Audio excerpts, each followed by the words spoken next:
Shalom jemaat Tuhan dimanapun kita berada pada pagi hari ini. Kita mau meninggikan nama Tuhan. Kita mau bersyukur atas seminggu yang sudah kita lalui. Semua Tuhan sudah sertai kita. Hari lepas hari pertolongan Tuhan kita rasakan, amin. Haleluya. Sebelumnya kita akan berdoa terlebih dahulu. Mari kita bersatu dalam doa. Bapa di dalam surga, terima kasih untuk segala perbuatan Tuhan yang terjadi dalam hidup kami. Selalu ada maksud Tuhan di tengah-tengah apa yang terjadi dalam hidup kami. Dan kami percaya Tuhan, rencanamu selalu indah pada waktunya. Terima kasih Tuhan, terima kasih. Hari ini Tuhan kami mau memuji dan meninggikan nama Tuhan. Layakan kami untuk dapat menghadap hadirat Tuhan. Dan kami mau merasakan lawatan Tuhan, jamahan Tuhan ada di tengah-tengah kami, bahkan mujizat Tuhan terjadi di tengah-tengah kami. Terima kasih Tuhan, terima kasih. Kami membuka ibadah kami dengan penuh ucapan syukur. Dalam nama Tuhan Yesus Allah kami yang berkuasa. Haleluya, amin, haleluya. Kita mau memuji Dia, Allah, satu-satunya Allah yang maha tinggi, yang Allah tiada tandingannya. Mari puji anak Allah maha tinggi, haleluya. Haleluya, Yesus Tuhan, Kaulah Tuhan atas suku bangsa. Haleluya. Katakan sama-sama. Mari puji anak Allah maha tinggi, telah dinubuatkan oleh para nabi. Kepadanya diberikan segala kuasa, Juru Selamat dunia, Yesus Kristus Tuhan. Sebab dari mula datang keselamatan kami. Kaulah Allah, Kaulah Tuhan atas langit bumi. Yesus Tuhan, Kaulah Tuhan atas segala suku bangsa. Yesus Tuhan, Kaulah Tuhan memerintah untuk selamanya. Haleluya. Naikkan pujian ini dengan sungguh-sungguh lagi. Haleluya. Mari puji anak Allah maha tinggi. Amin. Telah dinubuatkan oleh para nabi. Kepadanya diberikan segala kuasa, Juru Selamat dunia, Yesus Kristus Tuhan. Sebab dari mula datang keselamatan kami. Kaulah Allah, Kaulah Tuhan atas langit bumi. Yesus Tuhan, Kaulah Tuhan atas segala suku bangsa. Yesus Tuhan, Kaulah Tuhan memerintah untuk selamanya. Kaulah Tuhan atas segala suku bangsa. Yesus Tuhan, Kaulah Tuhan memerintah untuk selamanya.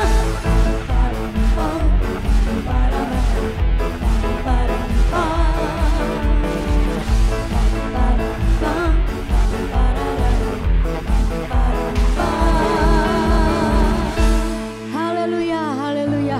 Yesus Tuhan, Kaulah Tuhan atas segala suku bangsa. Tidak ada Allah lain seperti Tuhan Yesus Kristus. Dia satu-satunya Allah yang mampu menolong kita, yang mampu memberikan kita keselamatan. Amin. Haleluya. Kita akan mendengarkan kebenaran firman Tuhan. Biarlah firman Tuhan berbicara kepada kita pribadi lepas pribadi. Masing-masing kita biarlah mendapatkan sebuah jawaban atas setiap pergumulan kita. Haleluya. Haleluya. Naikkan pujian ini dengan sungguh-sungguh sebagai imanmu kepada Tuhan. Haleluya. Firman-Mu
yakin dan percaya kuasa-Mu nyata di tengah-tengah kami.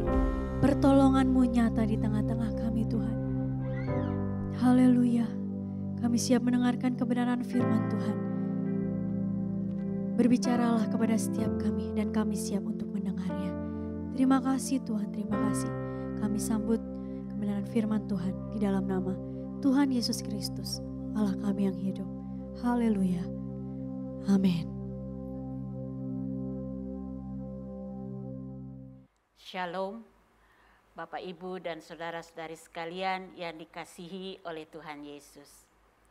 Sebelum saya menyampaikan kebenaran firman Tuhan, marilah kita berdoa terlebih dahulu. Bapa kami yang di surga, kami bersyukur karena pada kesempatan ini kami boleh lagi mendengarkan kebenaran firman-Mu.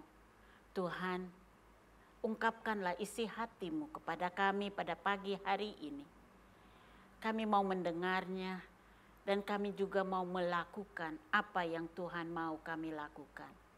Terima kasih ya Tuhan. Dalam nama Tuhan Yesus kami sudah berdoa. Haleluya. Amin. Hari ini tanggal 27 Desember 2020 adalah minggu terakhir dari tahun 2020. Tanpa terasa 4 hari lagi kita akan mengakhiri tahun 2020 dan memasuki tahun 2021. Begitu cepat tahun ini berlalu dengan semua pengalaman suka dukanya dan juga dilema kehidupan yang harus kita hadapi yang membuat kita berpikir dan juga bertanya, pengalaman yang bagaimana lagi yang akan kita hadapi di tahun 2021 yang ada di depan kita? Jikalau di tahun 2020 ini kita mengalami pengalaman yang sedih dan pahit, juga trauma serta depresi, maka kita pasti tidak ingin pengalaman-pengalaman yang menyedihkan tersebut terulang lagi di tahun 2021. Pagi ini saya mau menyampaikan berita gembira bagi saudara semua. Berita gembira tersebut bukan berasal dari diri saya sendiri, tapi dari firman Tuhan yang hidup dan berkuasa. Karena hanya firman Tuhan yang dapat memberi kita kekuatan, memberi kita harapan dan tuntunan untuk kita melangkah memasuki tahun 2021 yang ada di depan kita. Saya akan memberikan judul dari khotbah saya pagi ini, yaitu firman itu diam di antara kita dan kita telah melihat kemuliaannya. Teksnya terambil dari Yohanes pasal 1 ayat 14. Ayat ini berkata, firman itu telah menjadi manusia dan diam di antara kita, dan kita telah melihat kemuliaannya, yaitu kemuliaan yang diberikan kepadanya sebagai anak tunggal Bapa, penuh kasih karunia dan kebenaran. Dari ayat ini ada 3 kebenaran yang akan kita lihat bersama-sama. Yang pertama, firman itu telah menjadi manusia. Yang kedua, firman itu diam di antara kita. Dan yang ketiga, kita telah melihat kemuliaannya. Firman itu diam atau firman itu telah menjadi manusia. Apa dan siapa yang dimaksudkan dengan firman di ayat ini? Firman yang dimaksudkan di ayat ini adalah Tuhan Yesus Kristus sendiri, anak tunggal Allah. Kalau kita baca di Alkitab firman Allah yang hidup, dengan jelas di situ ayat ini mengatakan Kristus telah menjadi manusia. Di masa raya Natal yang sedang kita jalani, kita merayakan hari kelahiran Tuhan Yesus Kristus, di mana Allah menjelma menjadi manusia. Di surga, Yesus Kristus dipuja, disembah, diagungkan. Yesus Kristus penuh dengan keagungan dan kemuliaan. Tapi dia rela turun ke dunia ini menjadi manusia. Pertanyaannya, untuk siapa Yesus mau merendahkan dirinya menjadi manusia? Jawabannya, untuk kita, umat manusia, ciptaannya yang ia kasihi dengan kasih yang sempurna. Manusia telah jatuh dalam dosa sejak Adam dan Hawa, dan semua keturunannya telah berbuat dosa dan kurang kemuliaan daripada Allah. Seharusnya kita dihukum karena dosa dan pelanggaran kita. Tapi kasih Allah, Dia nyatakan kepada kita waktu Dia menjadi manusia, agar Dia bisa menjadi juru selamat bagi kita. Kelahirannya yang spektakuler namun nyata ini membuat manusia kagum akan kasih-Nya. Ini adalah wujud kasih Allah kepada manusia yang berdosa. Ini satu kebenaran yang perlu kita imani bersama-sama. Yesus mau menjadi manusia agar Dia bisa menjadi juru selamat untuk menyelamatkan kita. Untuk memindahkan kita dari kematian kepada kehidupan yang kekal. Yesus rela menjadi manusia. Manusia yang 100%. Sehingga Dia bisa merasa sedih, bisa merasa gembira. Dan sementara Dia hidup di dunia ini selama 33,5 tahun. Yesus pernah merasa lapar. Yesus pernah merasa haus. Yesus pernah kelelahan. Sampai-sampai Ia tertidur di buritan kapal. Yesus juga pernah marah. Melihat orang-orang yang berjualan di halaman bait Allah. Yesus juga dihina, dilecehkan, difitnah. Dan untuk menggenapi tujuan utamanya, yaitu untuk menjadi juru selamat, Ia rela naik ke kayu salib. Ia rela menanggung kesakitan yang amat sangat. Di atas kayu salib itu, Dia juga pernah merasa ditinggalkan. Mengapa?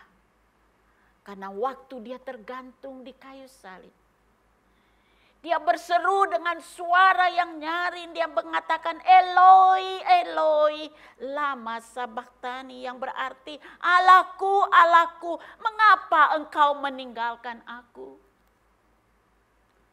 Dosa seluruh dunia dipikul oleh Yesus di atas kayu salib.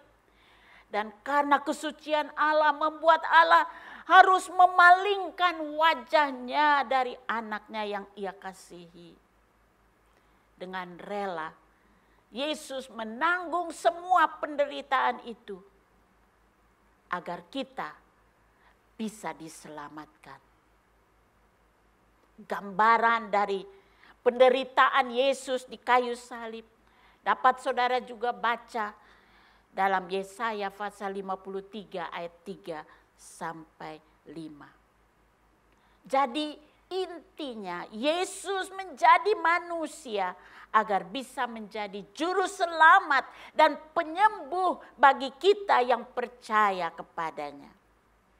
Bagian kedua, firman itu diam di antara kita. Ini pernyataan kasih Allah yang luar biasa. Di mana Allah yang maha tinggi, Allah yang maha segala mau berdiam di antara kita. Kalimat firman itu diam di antara kita. Yesus diam di antara kita mengandung pengertian yang dalam dan indah yang perlu kita perhatikan. Kata diam atau berdiam di ayat ini berasal dari kata Yunani yang berarti berkemah atau memasang kemah di antara kita. Ini gambaran yang diambil dari tabernakel yang dibuat oleh bangsa Israel sementara mereka dalam perjalanan menuju tanah perjanjian. Nah, kata kita dari kalimat ini, firman itu diam di antara kita, mempunyai arti ganda. Kita yang pertama menunjuk kepada penulis Injil Yohanes, yaitu Rasul Yohanes sendiri dan para rasul, karena kita bentuk jamak, sehingga yang dimaksud dengan kita yaitu Yohanes dan murid-murid Yesus pada waktu itu. Selama 3,5 tahun Yesus berdiam bersama murid-muridnya. Arti kita yang kedua yaitu menunjuk kepada kita saat ini, saudara dan saya yang juga telah menjadi murid-murid Yesus sesuai dengan amanat agung dalam Matius 28 ayat 19 sampai 20. Kita bersyukur kepada Tuhan karena Yesus tidak saja berdiam bersama murid-muridnya 2000 tahun yang lalu, tetapi sesuai dengan janji yang ia ucapkan dalam Matius 28 ayat 20b dikatakan, dan ketahuilah aku menyertai kamu senantiasa sampai kepada akhir zaman. Demikianlah waktu kita percaya kepada Tuhan Yesus sebagai Tuhan dan Juru Selamat. Waktu kita meminta Yesus untuk masuk dalam hati kita dan agar Dia menyucikan segala dosa dan kejahatan kita, maka Yesus akan menyertai kita. Yesus akan diam bersama-sama dengan kita dengan maksud agar kita lebih mengenalnya. Gambarannya sepasang suami istri yang baru menikah. Mereka tidak akan tinggal terpisah satu dari yang lain, tapi mereka akan tinggal bersama dalam satu rumah agar bisa lebih mengenal satu dengan yang lain. Demikian juga kita. Setelah kita menjadi murid-muridnya, Yesus mau berdiam di antara kita agar kita bisa mengenal kasih-Nya, mengenal kuasa-Nya, mengenal keinginan, kehendaknya dan rencananya. Selama 3,5 tahun murid-murid Yesus hidup bersama Yesus, mereka melihat cara Yesus melayani banyak orang. Mereka menyaksikan perbuatan-perbuatan mujizat yang Yesus lakukan. Mereka melihat bagaimana Yesus menyembuhkan orang sakit yang datang kepadanya. Dan mereka juga melihat bagaimana Yesus taat kepada Bapanya sampai Ia naik ke kayu salib. Dan waktu Yesus tergantung di kayu salib, mereka bisa mendengar Yesus berdoa, ampunilah mereka. Orang-orang ini yang telah menyalibkan aku, ampuni mereka, karena mereka tidak tahu apa yang mereka lakukan. Dan banyak hal yang lain yang Yesus perlihatkan kepada murid-muridnya. Mungkin kita berpikir murid-murid Yesus sangat beruntung bisa hidup dan melayani bersama Yesus saat itu. Karena mereka adalah saksi mata, saksi hidup dari kehidupan dan pelayanan Yesus pada waktu itu. Namun kita tidak perlu berkecil hati.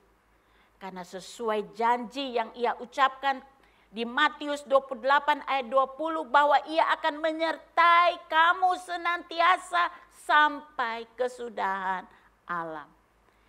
Ini berarti dalam setiap pengalaman kehidupan yang kita alami, baik dalam keadaan suka, duka, sehat, sakit, keadaan kecukupan atau kekurangan, dalam keadaan kebingungan, atau dalam keadaan putus asa, atau dalam keadaan kesepian dan sebagainya, ketahuilah Yesus ada bersama-sama dengan kita. Kebenaran yang ketiga, kita telah melihat kemuliaan-Nya. Karena Allah mau tinggal bersama kita, maka murid-murid Yesus bisa melihat dan bersaksi bahwa mereka telah melihat kemuliaan-Nya. Yesus pernah membawa Petrus, Yohanes, dan Yakobus ke atas gunung, dan di situ Yesus memperlihatkan kemuliaan-Nya kepada mereka. Kita baca di dalam Lukas 9 ayat 29 sampai ayat 31. Ketika ia sedang berdoa, rupa wajahnya berubah dan pakaiannya menjadi putih berkilau-kilauan. Dan tampaklah dua orang berbicara dengan dia, yaitu Musa dan Elia. Keduanya menampakkan diri dalam kemuliaan dan berbicara tentang tujuan kepergiannya yang akan digenapinya di Yerusalem. Sementara itu, Petrus dan teman-temannya telah tertidur, dan ketika mereka terbangun, mereka melihat Yesus dalam kemuliaan-Nya dan kedua orang yang berdiri di dekatnya itu. Ini merupakan salah satu dari kemuliaan yang Yesus perlihatkan kepada ketiga orang murid-Nya. Pertanyaannya, apakah hanya ini kemuliaan yang Yesus miliki yang telah dilihat oleh Petrus, Yohanes, dan Yakobus? Jawabnya tidak. Setiap hari murid-murid Yesus telah melihat kemuliaan Allah melalui perbuatan-perbuatan mujizat yang Yesus lakukan. Waktu ia mencelikkan mata orang buta, waktu ia membuat orang lumpuh berjalan, waktu Yesus membangkitkan anak Yairus, pemuda di Nain, dan Lazarus yang mati. Waktu Yesus mentahirkan orang kusta dan banyak lagi kesembuhan yang sudah Yesus lakukan. Demikian juga tanda heran yang Yesus lakukan, di mana ia mengubah air menjadi anggur. Ia meredakan angin ribut di laut Galilea. Bahkan Petrus mendapatkan pengalaman yang indah, bisa berjalan di atas air laut yang bergelora itu. Ia juga memberi makan 5.000 orang dengan 5 roti dan 2 ikan. Dalam peristiwa itu Yesus mengizinkan murid-muridnya memegang roti dan ikan tersebut dan membagi-bagikan kepada 5.000 orang lebih. Bahkan masih ada sisa 7 bakul. Semua ini menggambarkan kemuliaan Allah yang ia pertontonkan di depan mata murid-muridnya. Bagaimana dengan kita saat ini? Tuhan ingin agar kita bukan saja melihat kemuliaan-Nya, tapi juga mengalami kemuliaan-Nya dalam kehidupan kita sehari-hari. Ini suatu yang luar biasa. Tapi pertanyaannya, bagaimana kita bisa melihat dan mengalami kemuliaan Allah? Saya mengajak kita untuk melihat peristiwa yang terdapat di dalam Injil Yohanes pasal yang ke-11. Waktu Yesus meminta Marta dan Maria menunjukkan kuburan Lazarus. Lalu Yesus bersama rombongan orang yang ikut bersama-sama Marta dan Maria mendatangi kuburan Lazarus. Setelah tiba di depan kuburan Lazarus, Yesus berkata, "Angkat batu yang menutup kuburan Lazarus itu." Dan Marta berkata kepada Yesus, "Tuhan, jangan. Ia sudah berbau sebab sudah 4 hari ia mati." Dan Yesus berkata kepada Marta, "Bukankah sudah kukatakan kepadamu, jikalau engkau percaya, engkau akan melihat kemuliaan Allah." Kuncinya, jikalau engkau percaya, engkau akan melihat kemuliaan Allah. Yesus pernah menegur murid-muridnya waktu murid-muridnya mengalami angin ribut di tengah Laut Galilea. Dan pada waktu itu Yesus ada bersama-sama, tapi Yesus sedang tidur di buritan. Murid-murid Yesus ketakutan. Mereka tidak tahu mau berbuat apa. Mereka bingung, mereka panik. Dan mereka datang kepada Yesus yang sedang tidur. Mereka membangunkan Yesus. Mereka bilang, "Yesus, Yesus, engkau tidak tahu kita akan binasa."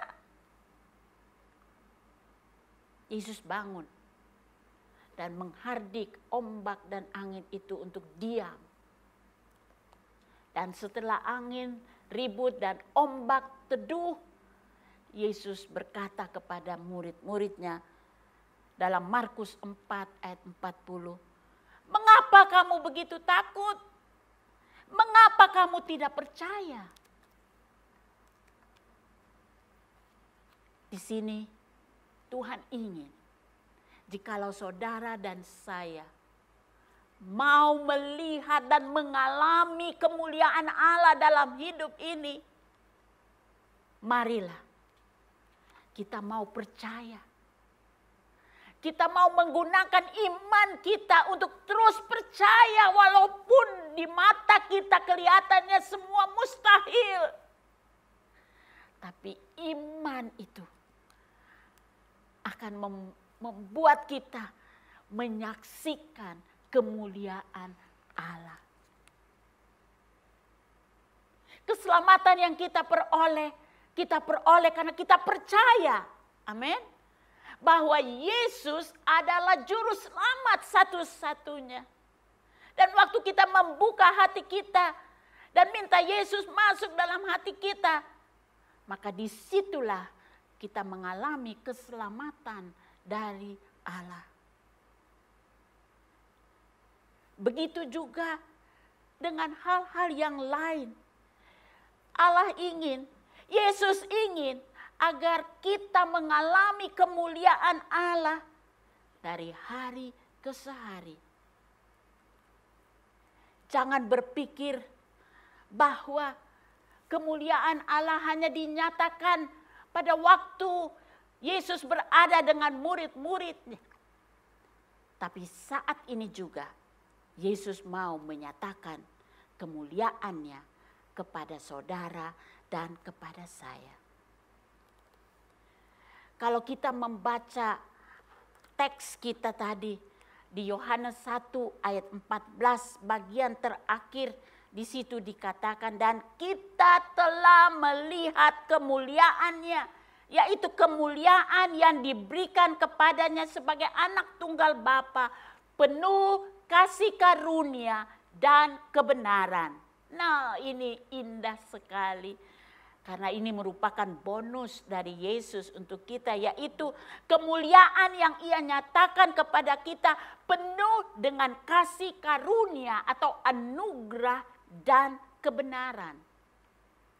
Kasih karunia atau anugerah berarti sesuatu yang kita tidak layak menerimanya, tapi Yesus memberikan kepada kita dengan cuma-cuma. Dan dalam Yohanes 1 ayat 16 dikatakan, "Karena dari kepenuhannya kita semua telah menerima kasih karunia demi kasih karunia." Anugerahnya, kasih karunianya cukup, bahkan lebih dari cukup bagi saudara dan saya. Begitu juga kebenaran yang dimaksudkan di ayat ini adalah kebenaran Allah sendiri. Bukan kebenaran menurut pengertian manusia. Karena firman Tuhan berkata di dalam kitab Yesaya, kebenaran manusia itu seperti kain yang kotor, kain yang lara. Ini berarti Tuhan mengizinkan kita menikmati kemuliaannya dari hari ke hari berdasarkan kasih karunia dan kebenarannya. 4 hari lagi kita akan mengakhiri tahun 2020. Seberapa jauh kita telah melihat dan mengalami kemuliaan Allah yang dinyatakan atas kehidupan kita?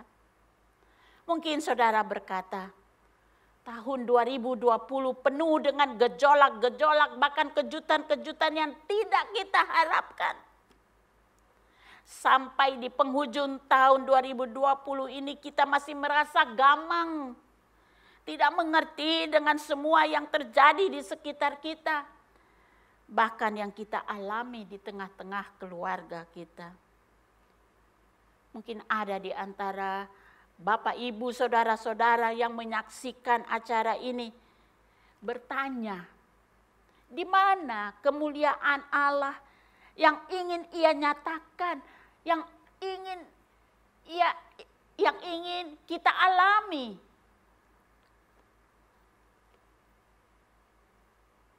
Kekasih-kekasih yang ada selama ini masih terbaring sakit di tempat tidur. Kami telah kehilangan anggota keluarga yang kami kasihi. Kami telah di PHK dari pekerjaan kami. Usaha kami menjadi lesu, bahkan hampir bangkrut. Kami dikelilingi oleh virus corona yang sewaktu-waktu bisa menyerang kami. Beberapa hari lagi kita akan memasuki tahun 2021. Apa yang harus kita lakukan? Apa yang harus kita lakukan agar kita bisa melihat dan menikmati kemuliaan Allah? Ucapan Yesus yang Dia ucapkan kepada Marta, jikalau engkau percaya, engkau akan melihat kemuliaan Allah. Izinkan saya mengutip ucapan yang diucapkan oleh Ayub. Dalam Ayub 42 ayat 2. Aku tahu bahwa engkau sanggup melakukan segala sesuatu dan tidak ada rencanamu yang gagal. Ucapan yang diucapkan Ayub di akhir kitabnya itu diucapkan sebagai ucapan iman. Dan Ayub mengucapkannya dengan kepala yang menengadah ke atas. Walaupun saat itu dia masih mengalami trauma dalam hidupnya. Semua harta bendanya habis. 10 anaknya mati dalam 1 hari. Semua penderitaan yang ia alami dalam tubuhnya, di mana dari batok kepala sampai ke telapak kaki dipenuhi dengan bisul-bisul yang berbau busuk. Sampai-sampai istrinya menyuruh dia mengutuki Allah. Kalau kita baca di Ayub pasal 3 dan pasal 16, di situ Ayub juga pernah mengeluh tentang perlakuan Allah kepadanya. Ayub berkata, Allah engkau tidak adil, mengapa semua ini terjadi? Padahal aku ini sungguh-sungguh percaya kepadamu, melakukan apa yang engkau mau aku lakukan. Namun, kalau kita baca di Ayub 42 ayat 5 sampai 6, di situ Ayub berkata, hanya dari kata orang saja aku mendengar tentang engkau, tetapi sekarang mataku sendiri memandang engkau. Oleh sebab itu aku mencabut perkataanku dan dengan menyesal aku duduk dalam debu dan abu. Dengan kata lain, Ayub memohon ampun atas semua keluhan-keluhan yang sudah ia lontarkan kepada Allah. Ayub mencoba bangkit kembali. Ayub menguatkan kembali hatinya dan mengatakan, engkau sanggup melakukan segala perkara dan tidak ada rencanamu yang gagal. Ayub mengucapkan ucapan iman ini dengan ketulusan hatinya. Lalu apa yang Ayub alami? Kemuliaan Tuhan disertai dengan anugerah dan kebenaran dialami Ayub. Kalau kita baca di dalam Ayub 42 ayat 10 sampai 16. Tuhan memulihkan keadaan Ayub dan memberi berkat yang berlimpah kepada Ayub. Pengalaman yang kita alami saat ini belum sehebat, seberat yang dialami oleh Ayub. Tapi ketahuilah bahwa justru dalam kelemahanlah kuasa Tuhan menjadi sempurna. Oleh sebab itu Tuhan berkata kepada Rasul Paulus, cukuplah kasih karuniaku bagimu. Dalam 2 Korintus 12 ayat 9. Oleh sebab itu saya mengajak Bapak, Ibu, saudara-saudari sekalian, mari kita mau menguatkan hati kita. Dan marilah kita mengucapkan ucapan iman seperti yang sudah diucapkan oleh Ayub. Aku tahu, walaupun semua masih seperti belum jelas apa akhirnya, tetapi aku tahu bahwa engkau sanggup melakukan segala sesuatu dan tidak ada rencanamu yang gagal. Aku tahu di tengah situasi yang tidak menentu ini, anugerahmu cukup bagiku dan kebenaranmu akan dinyatakan kepadaku. Sehingga kemuliaan Tuhan menjadi nyata atas hidupku, menjadi nyata atas hidup keluargaku, dalam usaha bisnisku serta pelayananku. Kiranya Tuhan akan memberkati Bapak, Ibu, dan saudara-saudari sekalian. Saya akan mengakhiri khotbah saya dan marilah kita berdoa bersama-sama.